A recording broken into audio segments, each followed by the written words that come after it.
right. Welcome to another episode of Harambe's Bauble, a Magic the Gathering podcast. I'm here as always with my man DC. What's going on, DC? Yo, what's up, Will? Just waiting for these postal people to drop off some cards, man. I've been waiting too long. And Tifa's getting lonely. I got some additions I need to get in before Friday, so we'll see You got if your I can get you that. got your lander tokens though. That's what matters. Yeah. The one thing that I was really wanting to make sure that I had those lander tokens, I got those. So, nah, man, just, the usual grind of life and trying to escape that life through magic. So, great times. Feel that. I've been busy with the baby, but we did get in a session of Magic with Sam and his new crazy deck. Yeah. Yeah, so creative. It So is. creative. And What's the what is name it? of his commander Phage? again? Phage. Yeah. So Phage. Oh, yeah, maybe we should bring up the text on Phage because it's a very interesting commander. Let's see here. Phage the Untouchable, right? Yeah. Yep. All right, so Phage the Untouchable is 3 mana, or 3 anything, and then 4 black mana. So 7 mana total, which is a lot for a commander, but very interesting. When Phage the Untouchable comes into play, if you didn't play it from your hand, you lose the game. So you automatically read that, and you're like, well, I can't have it as a commander because if I cast it, I lose. Oh, contraire. When Phage deals combat damage to a creature, destroy that creature. It can't be regenerated. When Phage deals combat damage to a player, that player loses the game.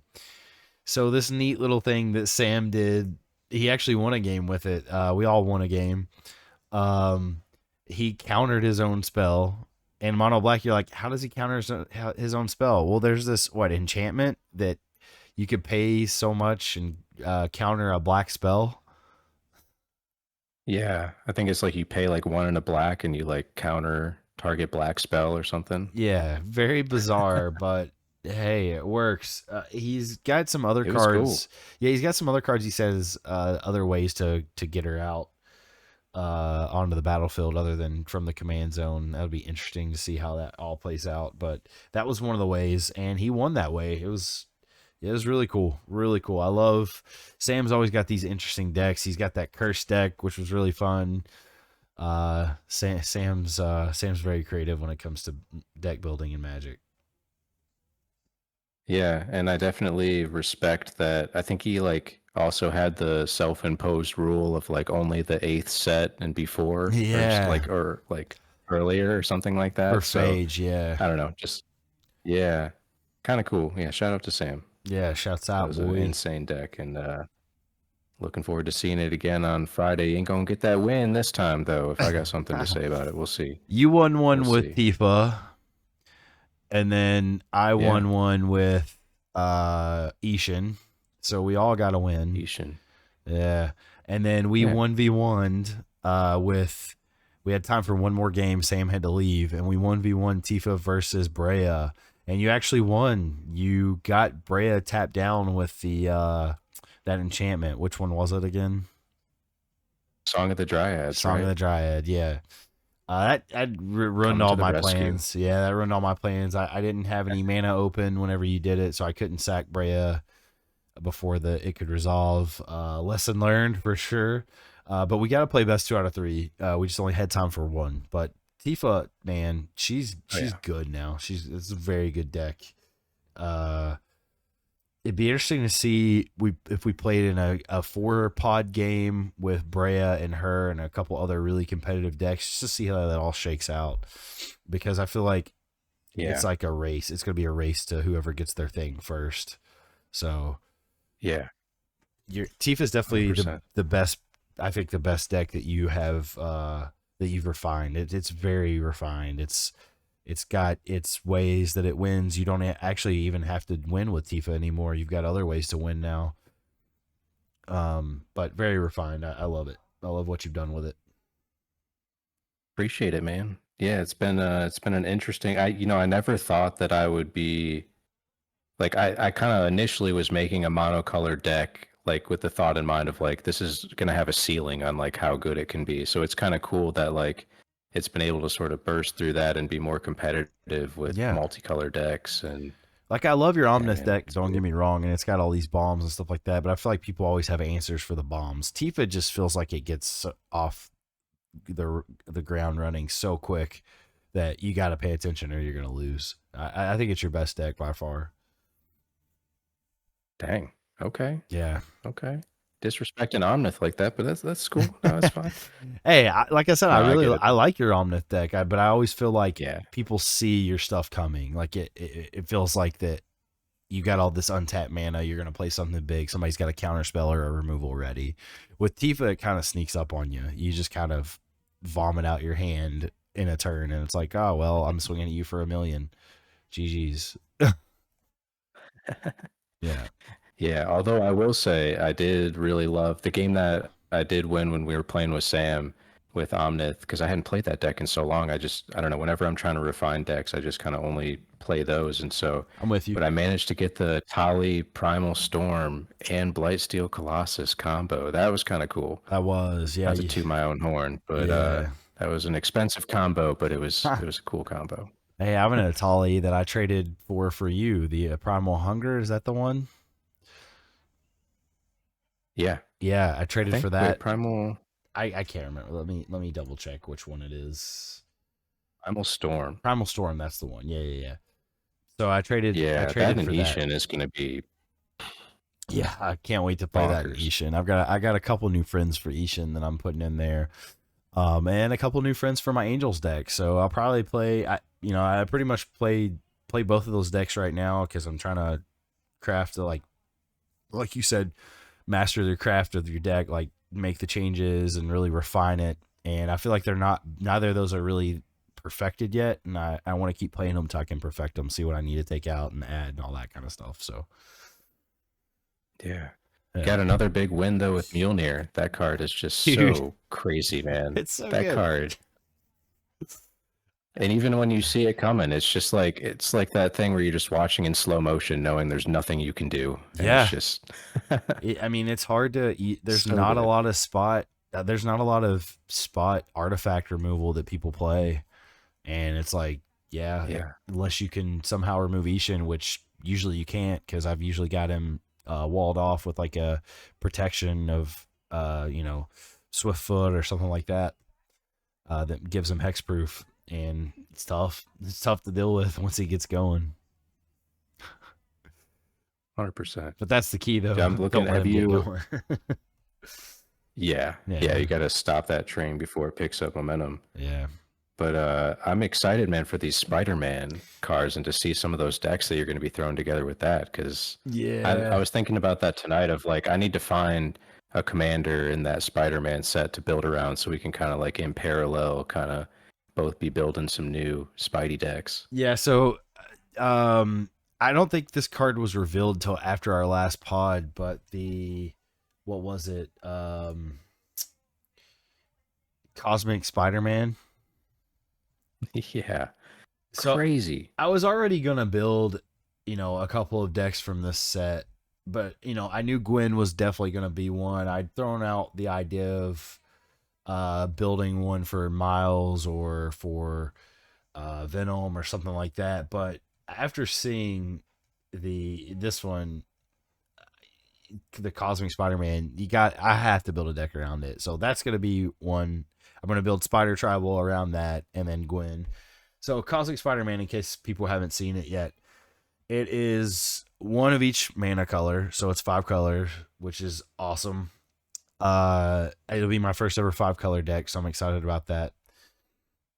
Flying, first strike, trample, lifelink, haste. I forgot to mention that is a legendary creature. It's a spider human hero. At the beginning of combat on your turn, other spiders you control gain flying, first strike, trample, lifelink, and haste until end of turn. So So, cool. yeah, I Like, mean, just fun. I think this might be like the best tribal command. I mean, maybe the Ur Dragon is Yeah. probably up there too on the Mount Rushmore.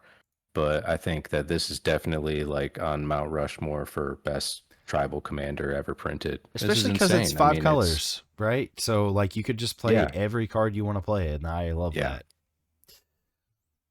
I'm excited for you to get a chance for 5 color because that was one thing about playing the Omnith Locus of All deck that like I really fell in love with is when you have everything at your disposal.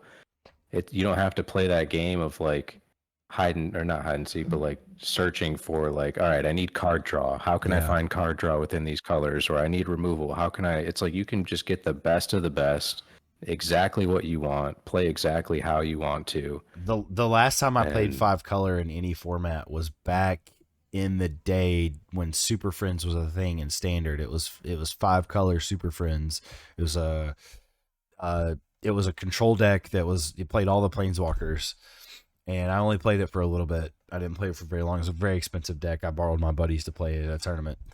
But that's the last time I played anything 5 color. So I'm like you said, I'm just so excited to be able to play 5 colors for the first time since then. So, but the first time yeah. in Commander. So I'm really excited for that. What are you seeing that you're loving that you're wanting to add to Tifa or Omnith or Vivi or? I mean, gosh, I think Tifa. I'm really kind of just focusing on Tifa right now. Like, I do like Vivi. Don't get me wrong, and I think I've gotten some additions thanks to some trades that we've done recently and some trades that I did with one of my other buddies, Michael. Shout out to Michael. He helped Vivi a lot. But I think I don't know. Like for me, that deck is kind of just like as most fun in those colors as I can have. It's not one where it's like truly awesome or enjoyable for me. So I've really been focusing a lot more on Tifa. And man, I mean, I've 2 cards right now that I really want. Horn of Greed, Okay. uh, 3 mana artifact. Whenever a player plays a land, that player draws a card because it's really like mono green really struggles with consistent card draw, especially when you're not like mono green. I think it has good card draw if you're either going really tall or going really wide. And Tifa's kind of in this weird middle ground where, I don't want to usually draw cards equal to her power because I'll be drawing half my deck or, a third of my deck. And I'm not really going wide, so it's not really worth paying 5 or 6 mana to draw one card. But I do play a lot of land fetches. Yeah. So being able to draw a card anytime, I mean, yeah, it lets other people draw cards when they play lands, but it's also just, I'm going to be outpacing. So that one's going to be bonkers. So And that's then a I think bonus it's just sheet time card, for right? Traveling Chocobo. Horn of Greed? Oh, or wait, no, No, I it's think it's been around. okay. I see. Yeah, I thought you meant. Stronghold? Yeah, I got you. And that reprinting a conspiracy, and there's a secret layer drop apparently. I'm seeing now, but Yeah, okay. the Secret Layer one kind of looks like it's like a Dr. Seuss illustration. Yeah, it That is. was pretty cool. I didn't mean to interrupt. Go ahead. What was the other one you said you're excited for? No, you're good, man. The other one, I'm thinking it's just time for that Traveling Chocobo. I Hmm. think it's just, let's just not dance around anymore. Let's just get that Traveling Chocobo. So, the birthday's coming up soon. Girlfriend was looking for things to get me. I might just be like, hey, how about you just slide in this little Traveling How Chocobo about and we'll be this? all good. I don't know. We'll see. How about this Yeah. magic Yeah, card? exactly. Anything in Spider-Man though that you're looking forward to for any of your decks, or no? You've already kind of mentioned that them in past pods, and Uh, there's a few. I mean, I like, yeah, I mean, I think Spectacular Spider-Man, I definitely want to get for my Omnith Locus of All deck just to be able to give that kind of indestructible and hexproof to creatures. I saw one today that I thought was really cool that I'm thinking about. I don't know if I would put it in Tifa. It might be an Omnith or a Chatterfang edition, but Tangle. I don't know if you've seen Tangle yet. It's a 2 mana instant, 1 in a green. Prevent all combat damage that would be dealt this turn. Each attacking creature doesn't untap during its controller's next untap step. that's pretty cool. So that seemed kind of cool. Yeah, just like a little combat trick of like, late game, if you can kind of turn the tides if someone swings out at you, like, hey, all right, well, prevent all that damage. And now that everything's wide open for me, here you go. That's an That old one would card be pretty actually. cool. It's a reprint. That's going to be a bonus sheet only. It looks like. Oh, dang, that is reprinted? Yeah. So the first print I was looking today. was a long time ago. There's Invasion. a lot that they're reprinting for that set that are really cool, Yeah, honestly. the Like a bonus lot of sheet. just I love the bonus sheet for this set. I think that's the one thing everyone can agree on is like the bonus sheet was a lot of good choices that needed reprints. yeah. You know, it's kind of funny because we were talking, gosh, I don't know, maybe like episode 2 or whatever, when they first started leaking Spider-Man stuff about how we were just kind of like, these are, not bad, but we're excited to see what might come later. And it's like every week now, Yeah. it's like, dang, this set is going to be insane. Yeah, it's fully spoiled now, so people can go online and see everything. I, I think there's a lot of people that say they don't like it or whatever, like it's not going to be very good for standard, but I think if nothing else, it's going to there's a lot of cards I love for commander and that's primarily what we play. So, obviously I'm just excited for it anyway because Spider-Man's my but yeah, I don't know. There's one more card I want to talk about that I might actually Rusty. go on. I might actually go mono black with a deck as well. It was the first time going mono black, and that is Okay. Gwenom Remorseless. So Gwenom Remorseless is 3 anything and 2 black. It's Death Touch, Lifelink. Whenever Gwenom attacks until end of turn, you may look at the top card of your library anytime, and you may play cards from the top of your library. If you cast a spell this way, pay life equal to its mana value rather than pay its mana cost. So there's a lot of neat tricks you can do with that. A lot of stuff you could do from the obviously casting from the top of your library, paying life instead of mana cost. It's pretty cool way to cheat out cards and just make your board state ridiculous. Yeah, like you might lose some life, but I mean she's got life link and death touch, so you're gonna gain some of that back. And there's a lot of life gain engines in black, so yeah, I think this could be really cool. You pair this with some of Yeah. those like infinites where it's like anytime you lose life or anytime you gain life, uh, you know, target opponent loses life. There's a lot of stuff you can do with all that, and I think that could be a really cool commander. Yeah. I think so too. And I love that it's not just like you only do it once per turn or something. It's like you can just keep doing it. Right. Like you can have just such explosive turns. Yeah. That's going to be so cool. So speaking of, universes beyond sets, for Arena, there was a licensing problem for Spider-Man, and they've created the Through the Omen Path set, which is functionally all the cards are the same, but they have different names. Some of the art and everything looks really cool for those, to be honest. And there's a lot of people saying like, I wish this just was the set instead of Spider-Man. It makes me wonder if one day down the line they're gonna reprint this set, or they're gonna print Through the Omen Paths for physical, just for people to have copies of. Because I could see it's gonna make them money, and I could see people getting them. Um, but yeah, you can go look at So all I guess those. what was is the justification just like they didn't have IP rights to do it through Yeah, Arena yeah. or So there was a weird thing with they didn't have the digital rights to Spider-Man cards that went, I think, specifically to Marvel Snap. I think they have the licensing for digital Marvel cards. So, yeah, I used to play Marvel Snap actually back in the day. Back in the day, like I stopped playing it probably at the beginning of this year.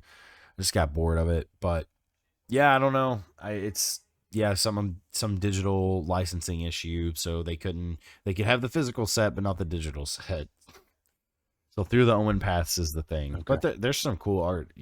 People should go check those out and see what they look like because I think they look pretty cool.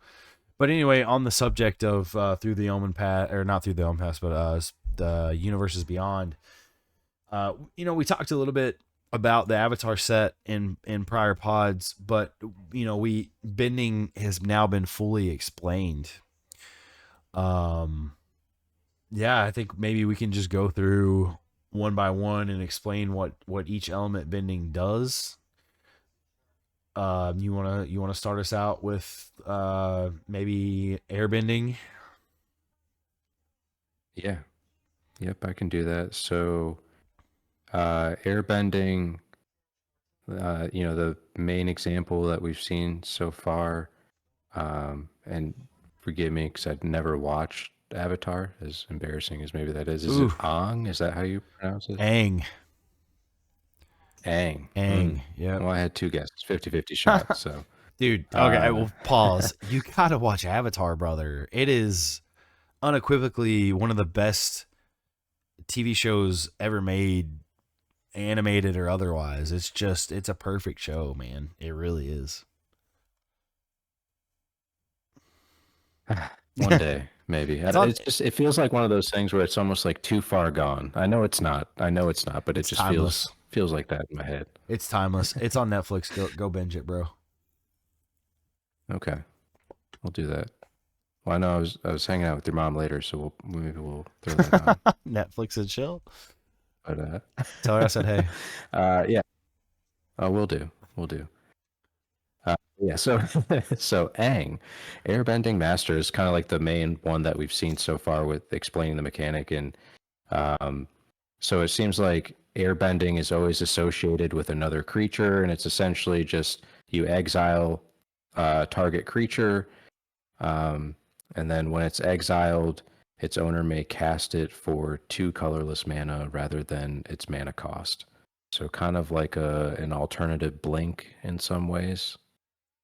Yeah, Kind of cool. Not bad.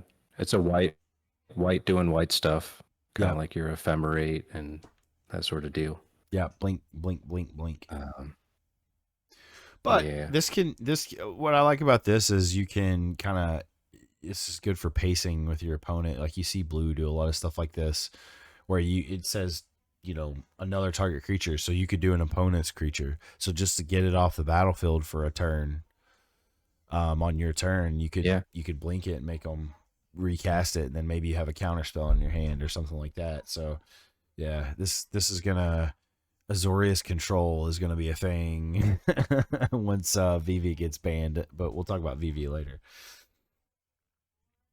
I could see too, like if there are options that maybe have flash or something like that, and then you could airbend. That could be kind of cool. Where it's like I'm playing a board wipe. Okay, well instead let me exile this one piece that I want to keep safe, or something like that. That could be Yeah, pretty cool. yeah, that'd be incredible. Plus all the stuff from Edge of Eternity, Edges of Eternity, where uh you warp. So there's a lot of stuff being played from exile now, and probably a lot to do with that too. There's gonna be a lot of synergies. Yeah, makes me wonder if we're gonna start seeing more cards that can interact with cards in exile. Like there's that Guaranteed. one like mono white. I think it's one white. I think it's called like Pull from Eternity, where you can put a card that's been exiled into your graveyard or something. I don't know. Yeah. It would just be kind of cool if there were more things like that, where if something's been exiled, someone pathed or swords your creature, you could bring it back, uh, or like if someone had, yeah, I don't know, something exile. I guess they wouldn't really have a way of having another way to separate other than exile, but it'd just be cool to see more interactions with things in exile for sure. Yeah, a lot of potential because in past exile was Dunzo, never get it back. It's good that there's potential options now. The next one's water bending. My personal favorite form of bending in Avatar. UA, the moon spirit, was the one that has been used a lot for explaining water bending. So she's a spirit ally, flying vigilance, waterbend 5. You tap it, you may cast a non-creature spell from your hand without paying its mana cost. So while paying a waterbend cost, you can tap your artifacts and creatures to help. Each pays for 1. So essentially, it's like improvise, or we've seen stuff like this before, where you use your creatures or artifacts or whatever to pay costs. So waterbending is that. So this is another cool way to cheat in big boys. For decks that love to do that, this would be cool. Another way, Brea really only has like a couple of ways to do that, but now there's another way I can cheat in stuff from my hand. So Yeah. Great waterbending's for neat. artifacts, energy decks, Yep. for sure. Earthbending, pretty cool. Main one that they've released for that earthbending lesson. So 3 in the green, earthbend 4, target land you control becomes a 0/0 creature with haste. That's still a land, put 4+1/+1 counters on it. When it dies or is exiled, return it to the battlefield tap. So the 4 is going to, vary and be whatever. Yeah. So put X +1/+1 counters on it. This one's my favorite. I think this is just absolutely insane. Yep. My favorite too. And the thing is, Hello, like, when Titus. yeah, yeah. And the fact that when the land dies or exiled, like you return it to the battlefield tap, like that is crazy. Like my first deck, or I guess my second deck that really got me into Magic was an Obun Moldiah Ancestor deck. And that's the one where, like, landfall, you can put a +1/+1 counter on target creature. Beginning of combat on your turn, up to 1 target land becomes an XX elemental creature with haste and trample, where X is Obun's power. And, like, I always love that idea of, like, I'm going to keep Obun back. I'm going to send these land guys out and swing at you. But then the lands would die sometimes. And so it was, like, kind of this give and take that you'd have to play. But with something like Earthbend, you just make these lands strong, and it's a sorcery speed. So you can then, at sorcery speed, attach some equipment to your land creature and make it enormous. Yeah. And swing at somebody, and if it dies, who cares? It's coming back. You'll get another landfall trigger. You may get a trigger from the land itself, depending on, because it doesn't say basic land. It says target land you control. So like, there's a lot of ETB lands that could trigger, multiple times. Yeah, this is great. There's so and just there's so much potential here, man. Landfall is going to become too powerful. That seems like what they're really pushing for standard, is like for landfall to be the main thing. Also, keynote here, this is that card in particular, Earthbending Lesson, is a lesson. And we saw lessons back in the day with Strixhaven. Now we know that there's going to be a new Strixhaven set coming out that's going to be in standard. So I'm going to assume that you can sideboard lessons again when that new Strixhaven set comes out. And that was relegated to just Strixhaven for lessons. Well, now we're already seeing lessons in other sets, so maybe there's going to be more sideboard potential, because it doesn't count towards your sideboard. It's a different sideboard, because you can have up to, what I think it was like 7 lessons or something in its own board. Yeah. So it's kind of like how we were talking about with the airbending, how it's like exile is now like kind of this zone that you can interact with more. It's like now there will be kind of this other sideboard that you can interact with more. And yeah, agree, that's going to be cool to just see how that all unfolds. Yeah, to me, that's how Magic should be expanded, is stuff like that. More interaction with different things, not necessarily new mechanics, just like more interaction with the mechanics that are already there. I think that's just a great design. The next one's going to be firebending. There's been a couple for this. I want to touch on Firelord Zuko. I love that it's Mardu colors. Firebending X. It's a legendary creature, human noble ally. It's all 3 of the Mardu colors: red, white, black. Firebending X, where X is Firelord Zuko's power. Whenever this creature attacks, add X red mana. This mana lasts until end of combat. So yeah, there's a lot of cool stuff here. Floating mana, being able to cast stuff at instant speed during your combat to buff stuff. There's a lot of potential there for red deck wins, obviously. VV.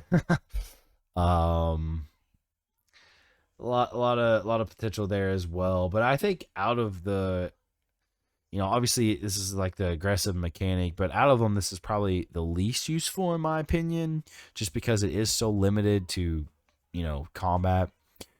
But it definitely is going to help those Yeah. colors. That's for sure. It would be so much better if it was like the End of mana lasts turn. until end of turn. Yeah. Yeah. Because, like, I get it if you're playing, and maybe we just don't play that style of red enough to where we see the value in it. But yeah, I agree. This seems like the weakest one. I mean, I play red deck wins in standard, and I could see the big potential there, but yeah, I don't know. We'll see. Like I said, Vivi will probably love it. Um, until it gets banned, because that's definitely going to happen in standard. But just because that's more mana for you to play with, um, get more triggers for VV whenever you do it because you're casting something. So yeah, And then didn't we just, there was someone that just shared in our Discord recently too that there's another creature that like stops red mana from draining from your mana pool. I can't remember. Do you remember oh that when that came yeah, through? I think Nick shared it. I don't remember the card, but yeah, there it was Electro. It's Electro, right? Electro, yeah. Let's, Yep. let's see what that one actually says. Yeah, that card is Yeah.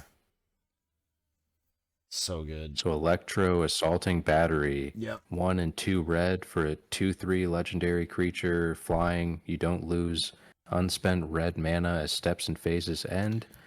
Whenever you cast an instant or sorcery, add 1 red mana.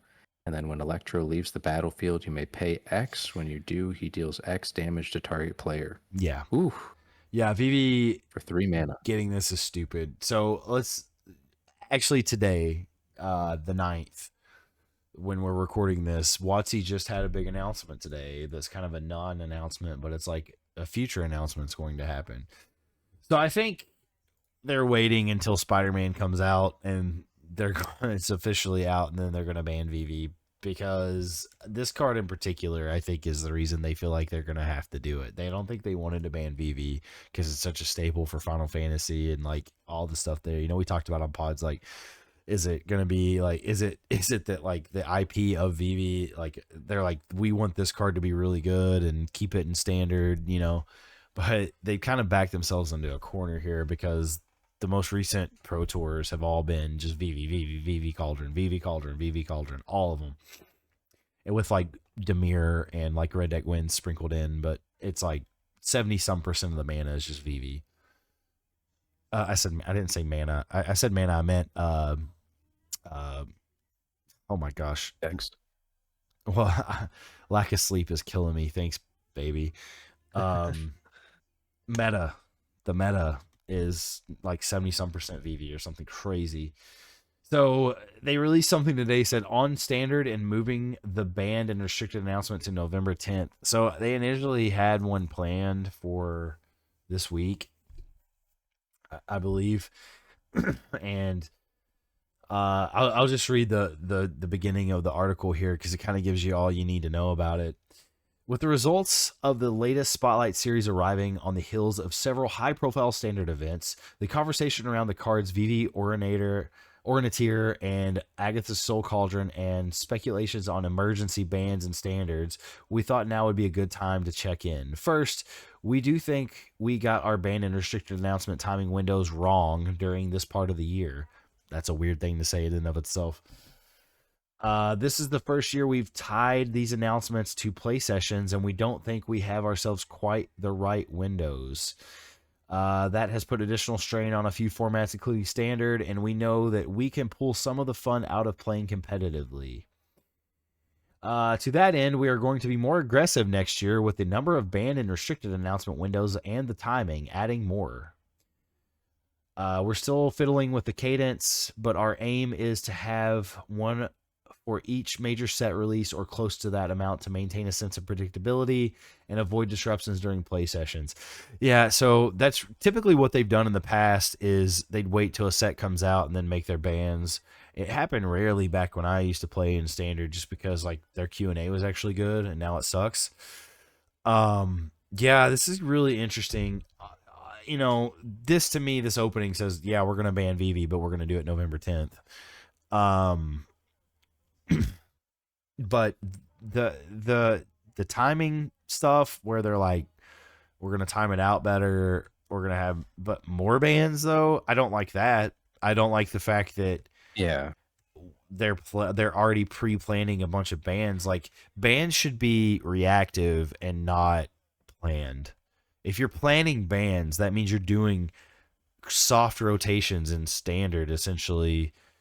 It's like they know they painted themselves in all these corners with how long that standard lasts for these sets now, and it's like, oh, we're gonna just plan bands because we know stuff's gonna pop up that people are abusing. It's like, or you could just have an actual Q&A department that does their job and is good at it, and we don't have to have bands ever. And when we do, it's because somebody finds something crazy that is even, you know, a year down the line that no one saw way back when, and then that gets abused. Because again, that's how it used to be, is like cards would just Yeah. pop up randomly where it's like, oh, people just realize how good this cat actually could be, which is fine. And if that becomes the main meta and like everyone feels like they have to play that card to be good, then you make the band. You don't plan your bands. Like that's just insane to me. Yeah. No, I 1,000,000% agree, because it's just like you said, it's like they're almost acknowledging we're gonna spend less time making sure that our quality, is up to par, Right. and we'll just ban more. It's fine. It's just like, yeah, who needs the overhead of, checking everything and making sure it's fine? We'll just ban it. We'll have you guys spend all your money, Yeah. buy all the cards, 50 a pop, get 4 copies of them, 50 a pop. That's fine. And then Yep. a couple months later, we'll let you know that you can't play it anymore. The crazy thing Insane. to me is the players have become the Q&A. Like we have to find and abuse the cards, Right. and then they're like, "Oh, we'll ban it now." We're getting as employees, we're still paying them. Right. It's like we're not getting paid to do the QA work. We're paying to do the QA work, which is Crazy. crazy. It absolutely is. I feel Yeah. like I feel like, you I mean, know, don't get me wrong. I'm still going to spend money. I'm still going to buy yeah, cards, but for sure. And it's it just affects us it's less just than, frustrating. yeah, it affects us less than Commander because we're playing a casual format. But I do love to Yeah. play standard on Arena, and like, you know, you only get finite resources on there with tokens and such, and you know, I'm not spending real money on digital product, but it's like since I get those finite resources, I want to know what I'm going to spend it on. Yeah, they give you tokens and stuff if stuff gets banned, but it still feels like a waste. Like you wasted all this time and energy with the deck, and it's just like, dude, this could all have been avoided. I don't know. It's just it drives me crazy. I feel like they've really just gone downhill. Wizards has, and it almost like it feels like it's slowly, unless they fix something. Unless they make major overhauls and changes, it feels like they're slowly ruining the game that I love, and that sucks.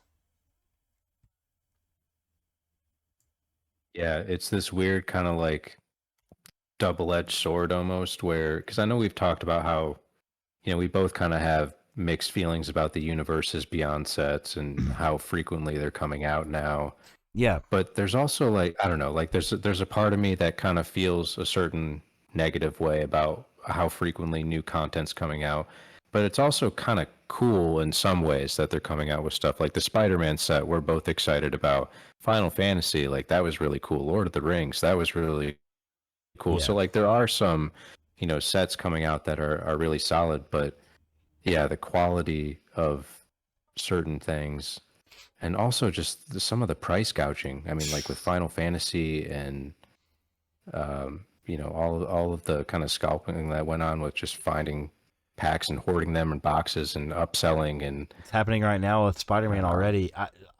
People are trying to list that uh Cosmic Spider-Man for like $100, like $75, and it hasn't even been opened yet. It's just like, dude, come on, like get real. it's Yeah, crazy. I And they've got like 5 secret layer drops. I mean, granted, it's kind of cool. The artwork for the Spider-Man is like really cool, but yeah, I did want to mention so briefly much content. about the secret layer drops. I will be buying a couple of those for sure. I know Dan said he really liked the oil slick ones, which I do really like those a lot. The venom ones, the venomized ones, but I just feel like for that much money, you only get 2 copies of each. That's not worth it to me. Not for lands. Um, I did Yeah, like the basic lands. yeah, I did like the black one though. Let's see. I think Yeah, it's that actually was worth probably the it. best one. Yeah. I love all the Venom art. First of all, like that to me is worth the 40. But you get Damnation, which is already a $20 card. Dark Ritual, which is a mainstay in black. Peer into the Abyss, Surgical Extraction, and Tendrils of Agony. Um, some of those not as good as others for sure, but I mean, like the non-foil version of that's $30, and then if you get the rainbow foil, it's 40. Like, yeah, I'm doing that. Like, why would I not? Like, it's gonna be hard to get your hands on these, though. I will say that. Yeah, there's. I'm just looking through here a little bit, and like I really want some of them. Like, I like the Villainous Plots one too. You get Deadly Dispute, Go for the Throat, Lightning Greaves, Soul Ring, and Command Tower. Probably not worth a $30 price point, but I just like the cards. They're all useful, and the art's incredible. So yeah, I'll be spending too much money on that for sure. Um, yeah, I could talk more about the Secret Lair stuff, but y'all can go look at it all for yourself. There's several of them in there. There's like 5 or 6, right? Um, Yeah, there's 2 things I briefly want us to touch on though before we go, and this is not. Someone brought this up on one of our skits about how we did our mulligans and the way we play in our pod. We adopted the Minneapolis Mulligan. Will, do you want to explain what the Minneapolis Mulligan is? for sure. So Minneapolis Mulligan, everyone draws 10 cards, and then you put 3 just in any random order on the bottom. And you and I both do the same kind of house rule where the first mulligan is free for that. So if you look at the top 10 and it's hot trash, just shuffle up and get 10 more and put 3 back. Yeah. But I think this is like really, I mean, because I remember when we first started playing and we would play with like Sam or we'd play with Mike or others, and there would just be those games where people might get mana screwed or they might get mana flooded or they would just have like slow starts, like just slow enough to where they couldn't quite catch up with other people. Yeah. And I feel like this really just makes it so that everyone kind of starts off on a good foot. Yeah. It's not like I used to play the mulligan rule where you draw 7 and you could, put up to 7 back on the bottom and draw 7. But that almost kind of felt like you're seeing too many cards Yeah. to start the game, having the potential to see 14. But 10, it just feels like a good number. I don't know. We've been doing this for what, maybe like a year now or close to a year. Yeah, I don't even know where And we found it. It was like some random video clip or something like that on social media, and I was like, dude, we should try this.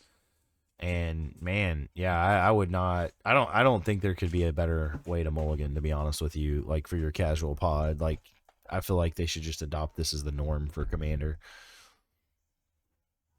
yeah, definitely agree. Because it's like, at the end of the day, I don't know, and maybe people feel differently or play for different reasons, but like I'm not hanging out with you because I just want to stomp you and like I want to just embarrass you or Right. whatever. Like I want to have a good game. Like for Yeah. me that's what's fun is like even if we have a good game and I lose, I would rather have that than a game where I'm just dominating. Yeah. Because that's just not, I mean, I don't know. Maybe if you're psychotic and you need therapy, you might Well, no, dominating's we'll cut that.